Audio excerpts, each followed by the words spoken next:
good evening to everyone.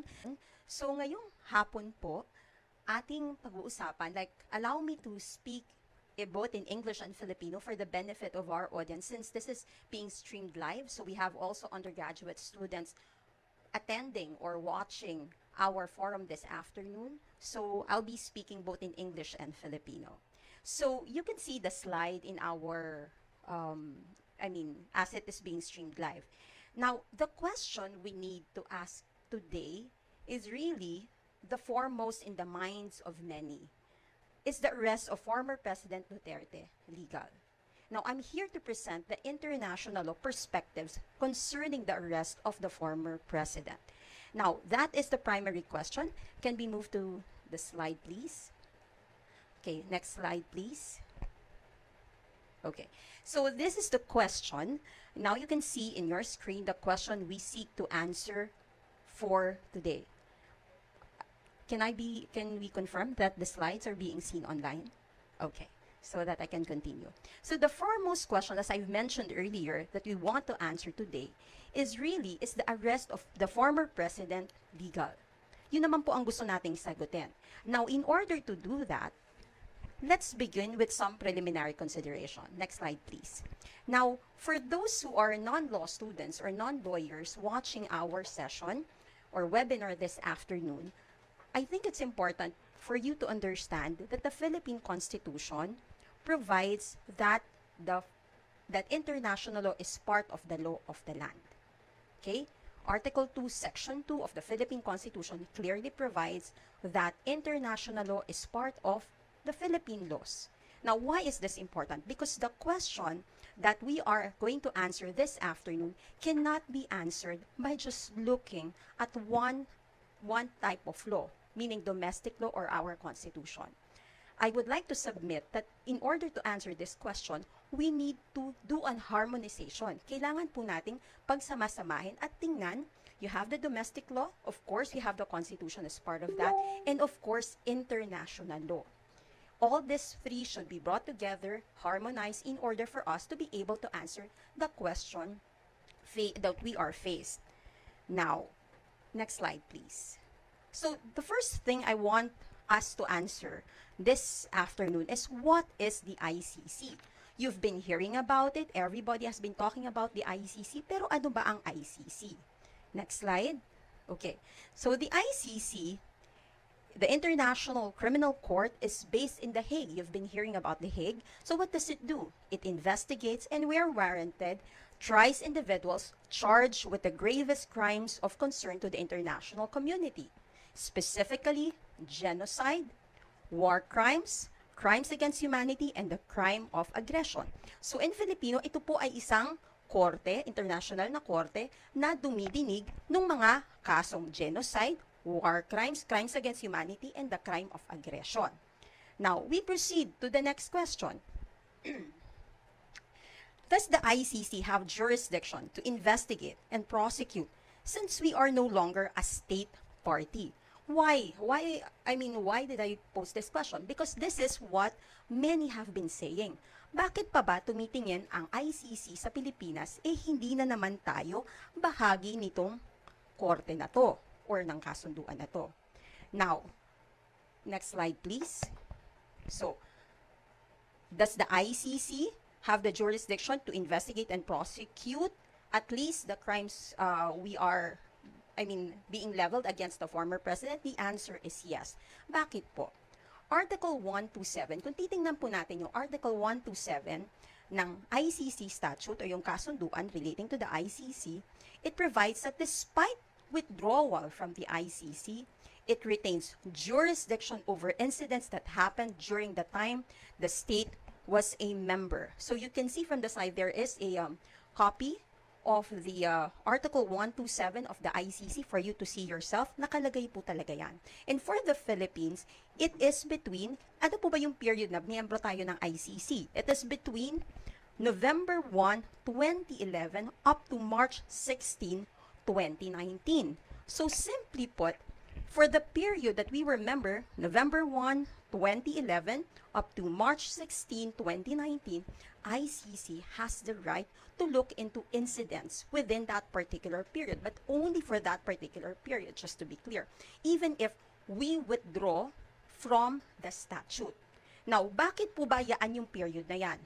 Bakit from November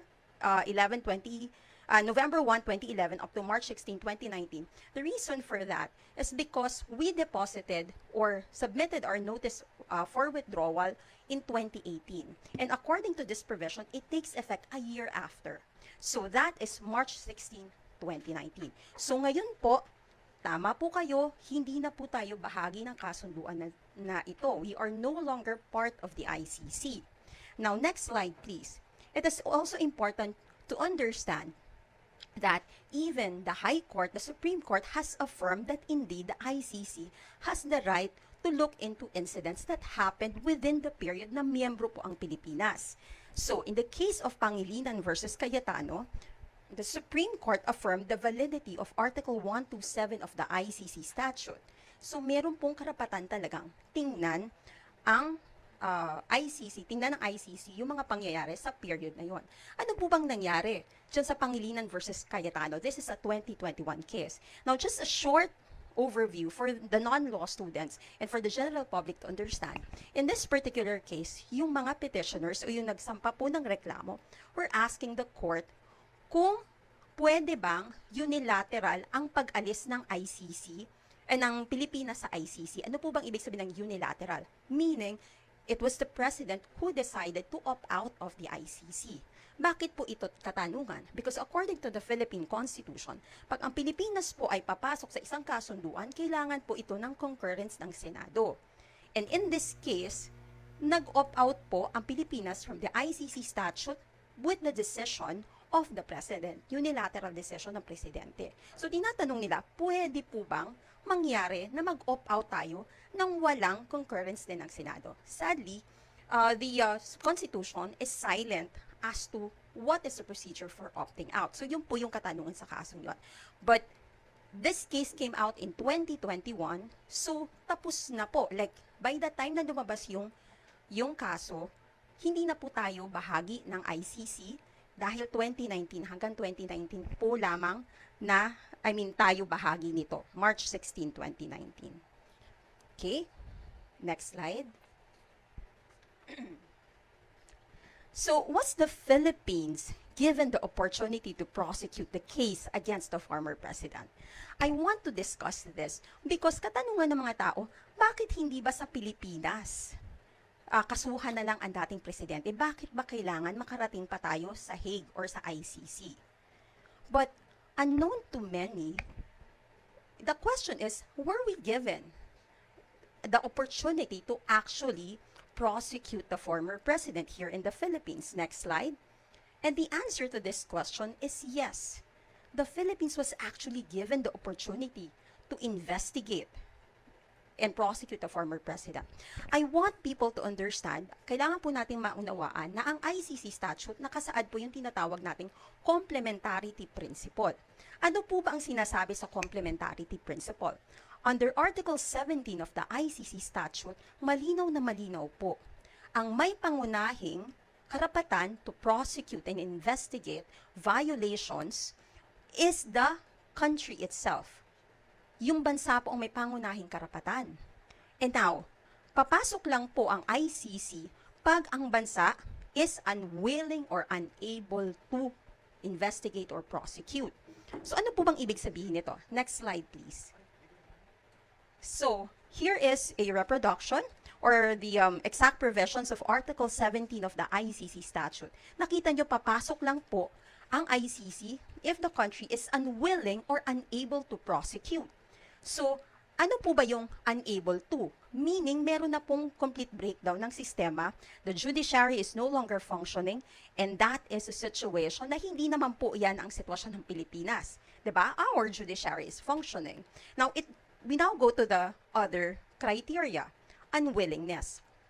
Dito po papasok. If we look at the letters A, paragraphs A, B, and C of the statute of this particular article, makikita nyo, A, that the proceedings were or being undertaken or the national decision was made for the purpose of shielding the person concerned from criminal responsibility for the crimes. B, there is unjustified delay in the proceedings.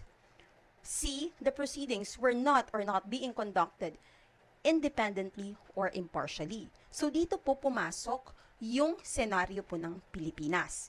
I'll explain. Next slide, please. So kung titingnan po natin, here is the timeline para po maunawaan ng lahat. In fact, the Philippines was actually given the opportunity to investigate and prosecute the violations being leveled against the former president. If we look at the timeline, November 2021, the Philippines submitted a deferral request to the ICC. Ano po ba ang deferral request? Because at this time, the ICC was already investigating the situation in the Philippines. And now, dahil following the complementarity principle, sumulat po ang Pilipinas. ICC, kami na ang mag-iimbestiga. The Philippines will investigate and prosecute the incidents. So, ipagpaliban nyo ang inyong investigasyon. So, on the exact day of the deferral request, the ICC temporarily suspended its investigation. So, ano pong nangyari? Nung bahagi po kasi ng pag-submit ng deferral request, the country is now required to submit documents before the ICC showing na indeed you are investigating and prosecuting these offenses. Now, what happened next is in June 2022, the ICC prosecutor requested for the authorization to resume the investigation. Bakit?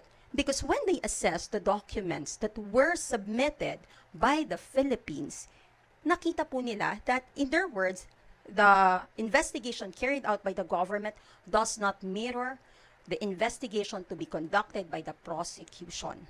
Now, what does it mean? If you look at the deferral, request of the ICC prosecutor to reopen or resume investigation, sinabi po nila that among others, incidents before June 2016 were not investigated by the Philippines. So this was prior to the former president becoming president of the country. So at the time, he was then mayor. And then what else? They noticed that allegations of torture as well as allegations of illegal imprisonment were not looked into as well. And because of this, they requested for the authorization to resume the investigation. And thereafter, on January 26, 2023, the pre-trial chamber of the ICC granted the prosecutor's request to resume investigation. And this what led to the issuance of the arrest warrant in 2025. So hindi po, I want to emphasize here that the Philippines was indeed given the opportunity to prosecute. It's just that we failed to take advantage of that opportunity, and that is the reason the ICC stepped in. And another thing I'd like to point out, you would notice, if you look at the slide, November 2021, we submitted a deferral request. This is important to note. Why? If you submit a deferral request, the government is already acknowledging the validity of the jurisdiction of the ICC to look into the incidents within the period of November 1, 2011 up to March 16, 2019. Kasi, bakit ka magsasubmit ng deferral request kung ang claim mo, hingo lang jurisdiction ng ICC na tingnan yung mga insidenteng to? So, by submitting a deferral request, you are in fact acknowledging the validity of Article 127 of the ICC statute. Now, we go to the next question. Now, can the Philippines surrender the former president to the ICC? Answer? Okay. Next slide, please. So, if we look at Section 17 of Republic Act 9851, let's read. In the interest of justice, the relevant Philippine authorities may dispense with the investigation or prosecution of a crime punishable under this act if another court or international tribunal is already conducting the investigation or undertaking the prosecution of such crime. Instead, the authorities may surrender or extradite suspected or accused persons in the Philippines to the appropriate international court. So, malinaw po dito na pag meron na pong international court na tumitingin, nag-investigate or nagpo-prosecute, ang Pilipinas po ay may option na isurrender na po yung tao, yung akusado doon sa court na dumidinig ng kaso. Very clear po. Now, the question that people are asking, why not extradite? Bakit surrender? Bakit hindi na lang natin i-extradite? Now, we go back to international law for this. When we talk about extradition in general, extradition is an agreement between governments. Okay? Next slide, please. So, Presidential Decree 1069 clearly provides for the guidelines as to when extradition will be applicable. Tingnan po natin, yung Section 4 ng PD 1069, nakalagay yung request, ano ang requirements. If we look at paragraph 1, any foreign state or government. So in this case, is it the Dutch government requesting for the presence of the president, the former president, sa Hague? No. It is the ICC, which is not a state. Therefore, the option that is most viable in this instance is surrender, not extradition. This is clear both domestically and under international law. So, we go to the next question. So, is Article 59 of the ICC statute applicable? Ito yung pinaka-controversial na question po na people have been asking over and over again. Is Article 59 of the ICC statute applicable? For those who are not familiar, Article 59 of the ICC statute provides that the person, in short po, when a warrant is issued, the person should be, the local court should be brought before a local court and validate the warrant of arrest. Parang in short po, ganun lang. But we can show the provisions later. Now, bakit applicable po ba ang Article 59? Yun ang tanong ng mga tao bakit hindi ito ginawa? Kung nakalagay sa ICC statute na kailangan palang i-validate, dalhin sa local court, yung akusado para ma-validate yung arrest warrant, bakit hindi ito ginawa ng gobyerno? So, next slide please. Okay. Now, remember, we've settled early on that the Philippines opted out of the ICC effective March 17, 2019. So, as of March 17, 2019, hindi na po tayo bahagi ng ICC, ng kasunduan na tinatawag na ICC. And because of this, I submit that Article 59 of the ICC is no longer applicable and cannot be invoked in the arrest of President Duterte. Allow me to explain kung bakit po. This is now when we go to international law for guidance.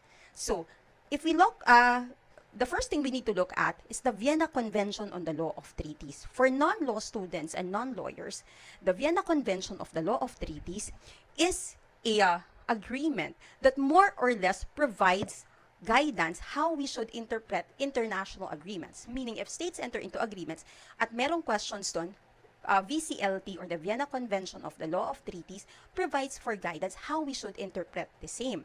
And Article 34 of the VCLT is instructive. It provides, a treaty does not create either obligations or rights for a third state without its consent. This is actually the doctrine called Pacta Tertiis Nec Nocent Nec Prosunt. Anong ibig sabihin po ng Pacta Tertiis Nec Nocent Nec Prosunt? Meaning, kung hindi ka kabahagi ng isang kasunduan, you cannot claim benefits or complain violations therein. So, dahil hindi na po bahagi ang Pilipinas ng ICC statute, hindi na po tayo pwedeng mag-claim ng applicability ng Article 59 dito sa sitwasyon pong ito. Next slide. This is a snippet of Article 59.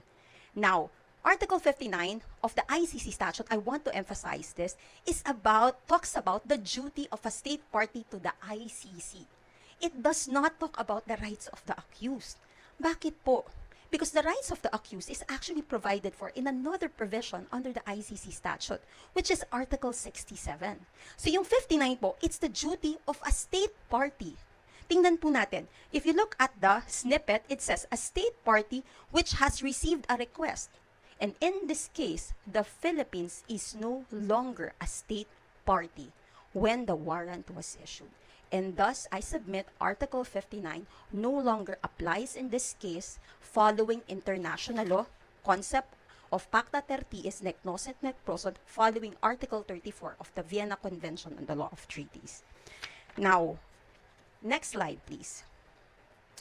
So very quickly lang po, what is the Interpol? Does the Philippines need to cooperate with the Interpol? Next slide. So the Interpol stands for the International Criminal Police Organization. It is an intergovernmental organization. The Philippines has been a member of the Interpol since 1952.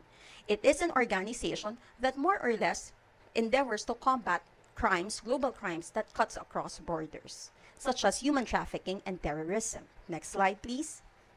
So, ano po yung koneksyon ng Interpol at ng ICC? Next slide. There is in fact a cooperation agreement between the Interpol and the ICC signed in 2004. Now, the ICC Office of the Prosecutor and the Interpol agreed to exchange police information and criminal analysis and to cooperate in the search of fugitives and suspects. Next slide. And this is the reason, oh, by the way, go back muna. And this is the reason that the Interpol approached the ICC approached the Interpol and requested the Interpol to assist it in looking for a particular person subject of the arrest warrant issued by the ICC. Now, we go to the last question because I'm only given 20 minutes to speak and we'll leave more room for questions. So, did we give up our sovereignty by surrendering the former president? Ito pong katanungan ng marami. Next slide. Yan. The answer is a resounding no. Bakit po? Remember, a state, in order to be considered a state under the Montevideo Conventions, this is, again, we go to international law. There are 4 elements for statehood. You have the government, the people, the territory, and the 4th one is capacity to enter into relations with other states. In fact, entering into agreements such as the Rome Statute is in fact an exercise of sovereignty. So, the fact na pumasok tayo sa kasunduan na yun, hindi siya pag-give up ng sovereignty. And dahil tayo ay pumasok, we need to abide it in good faith. Or yung tinatawag nating doctrine ng pacta sunt servanda in international law. So, pinasok natin siya dahil tayo isang sovereign. So, paano nangyari na pag tayo ay sumunod ayon sa kasunduan, i-give up natin ang sovereignty ng state? Okay? Next slide. So, we go to the question I asked earlier. Is the arrest of the former President Duterte legal? Next slide. I dare to submit, yes. If we look into the harmonization of domestic law, of course, our Philippine Constitution and international law. It has basis in both local laws as well as international law. So, I respectfully submit that it is in fact legal. On that note, maraming salamat.